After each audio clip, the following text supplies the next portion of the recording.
নমস্কাৰ বন্ধুসকল, স্বাগতম জনাইছোঁ আপোনালোকক আমাৰ এই চেনেলটোলৈ।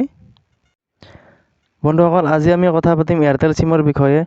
আপোনালোকে হয়তো সকলোৱে সেইটো জামেলাত পৰি পাইছিল আগতে, যিটো জামেলা হ'ল আপোনালোকে হয়তো আগতে চিম বনাবলৈ হ'লে আপোনালোকে ৰিটেইলাৰৰ ওচৰত বা দোকানত গৈছিল, গৈ পেলাই ডকুমেণ্টছ জমা দিছিল, ফটো জমা দিছিল। তাৰপিছত আপোনালোকক একোখন চিম কাৰ্ড দিয়া হৈছিল। সেই চিম কাৰ্ডখন লৈ পেলাই আপোনালোকে ঘৰত আহিছিল। ঘৰত অহাৰ পিছত আপোনালোকে কেতিয়া চিমখনত নেটৱৰ্ক আহিব, কেতিয়া চিমখন এক্টিভ হ'ব, তেনেকৈ আপোনালোকে ৰখি আছিল। ৰখি থাকোঁতে দিনবোৰ গৈছিল। আপোনালোকে 5 দিন ৰখিব লগা হৈছিল বা 7 দিন বা কেতিয়াবা 10 দিনলৈ ৰখিব লগা হৈছিল। কিন্তু এতিয়া আৰু সেই ঝামেলা নাই।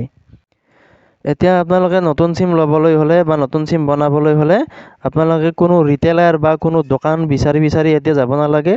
এতিয়া খুদ এয়াৰটেলৰ কোম্পানীৰ ফালৰ পৰা আপোনালোকক বিচাৰি আহিব আৰু ঘৰত দি থৈ যাব আপোনালোকক এতিয়া। আৰু নতুন চিম এক্টিভ হ'বলৈ হ'লে সেই 5 দিন, 7 দিন, 10 দিন ৰখাৰো প্ৰয়োজন নাই এতিয়া। তো কেনেকৈ সম্ভৱ এইটো? চাই থাকক আপোনালোকে ভিডিঅ'টো সম্পূৰ্ণকৈ, তেতিয়াহে আপোনালোকে বুজি পাব। প্ৰথমতে আমাক লাগিব এটা এপ্লিকেশ্যন, যিটো এপ্লিকেশ্যনৰ নাম হৈছে এয়াৰটেল থেংকছ এপ। আপোনালোকে ডিছপ্লেত প্ৰত্যক্ষ কৰি আছে। এই এপ্লিকেশ্যনটো আপোনালোকে ডাউনলোড কৰি ল'ব লাগিব। মই ইয়াতে ডাউনলোড কৰি লৈছোঁ। আপোনালোকক এতিয়া মই অ'পেন কৰি দেখুৱাম এই এপ্লিকেশ্যনটো। আপোনালোকে চাই থাকিব ভালদৰে, তেতিয়াহে বুজি পাব। মই এতিয়া আপোনালোকক অ'পেন কৰি দেখুৱাম। এয়া অ'পেন হৈছে। অ'পেন হোৱাৰ পিছত এনেকৈ আপোনালোকক পাৰ্মিশ্যন খুজিব। পাৰ্মিশ্যনটো আপোনালোকে এলাউ কৰি দিব ইয়াতে। তাৰপিছত ইণ্টাৰফেচটো এনেদৰে আহিব। ইয়াতে এটা মোবাইল নাম্বাৰ এণ্টাৰ কৰিব লাগিব। আপোনালোকৰ মোবাইল নাম্বাৰটো ইয়াতে এণ্টাৰ কৰি দিব। মই মোবাইল নাম্বাৰটো এণ্টাৰ কৰি আছোঁ। তাৰপিছত তলত দেখা পাইছে চেণ্ড OTP বুলি এটা অপশ্যন আছে। সেই চেণ্ড OTP অপশ্যনত আপোনালোকে ক্লিক কৰি দিব লাগিব।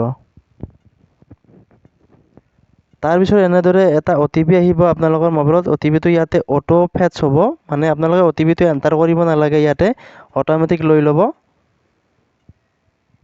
তাৰপিছত ইণ্টাৰফেচটো এনেদৰে আহিব। ইয়াতে আকৌ পাৰ্মিশ্যন খুজিব। পাৰ্মিশ্যনটো ইয়াতে আকৌ আপোনালোকে এলাউ কৰি দিব।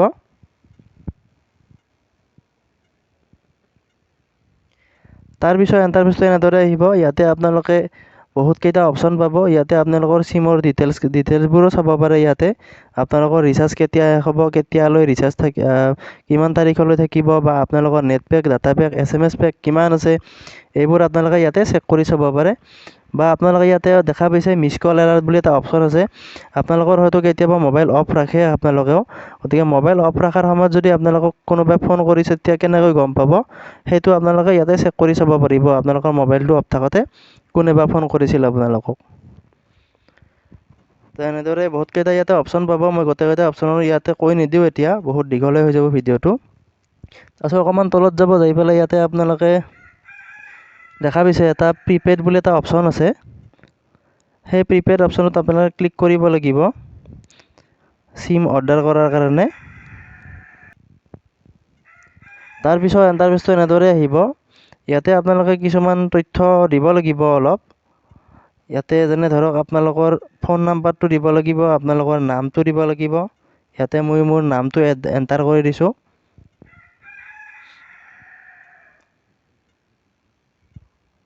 তাৰপিছত মই মোৰ ফোন নাম্বাৰটো ইয়াতে এণ্টাৰ কৰিম এতিয়া।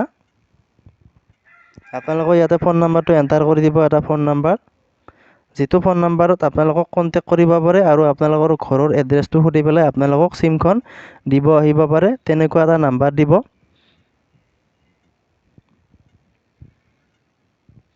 তাৰপিছত ইয়াতে আছে পিনক'ড, এটা ভেলিড পিনক'ড দিব আপোনালোকে। আপোনালোকৰ পিনক'ডটো ইয়াতে এণ্টাৰ কৰি দিব। মই উদাহৰণস্বৰূপে এটা পিনক'ড ইয়াতে এণ্টাৰ কৰি দেখুৱাই দি আছোঁ বাৰু।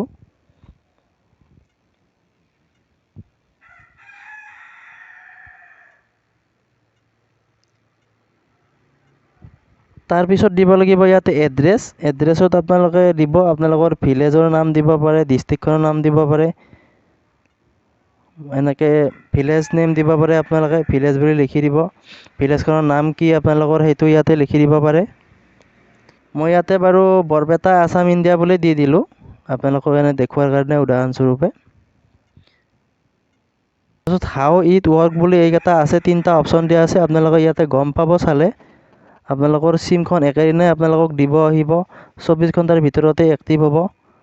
এনেকুৱা কিছুমান আপোনালোকক ডিছক্লেমাৰ দিয়া আছে ইয়াতে, পঢ়ি চাব আপোনালোকে গম পাব।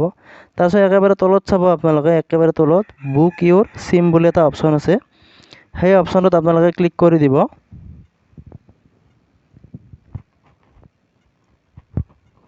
তাৰপিছত ইণ্টাৰফেচটো এনেদৰে দেখা পাব। ইয়াতে ওপৰত দেখা পাইছে মোৰ চিমখন অৰ্ডাৰ হৈ গৈছে, prepaid SIM request place successfully, এটা ৰিকুৱেষ্ট ID নাম্বাৰো দিছে মোক।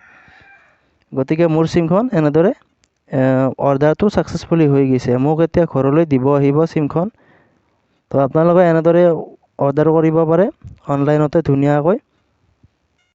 আপোনালোকে এনেদৰে অনলাইনত অৰ্ডাৰ কৰিব পাৰে, একেবাৰে চিম্পুল প্ৰচেছ, কোনো চিন্তা নাই, ধুনীয়াকৈ আপোনালোকে অৰ্ডাৰ কৰিব পাৰে। তো এইখিনি আছিল আজিৰ ভিডিঅ'টোত। যদি ভিডিঅ'টো চাই আপোনালোকে ভাল পালে লাইক কৰিব, কমেণ্ট কৰিব, ছাবস্ক্ৰাইব কৰিব, লগতে কাষতে থকা বেল আইকনটো দবাই ৰাখিব, যাতে এনেকুৱা ভিডিঅ'ৰ ন'টিফিকেশ্যনবোৰ আপোনালোকে আগলৈ পাই থাকে। ধন্যবাদ।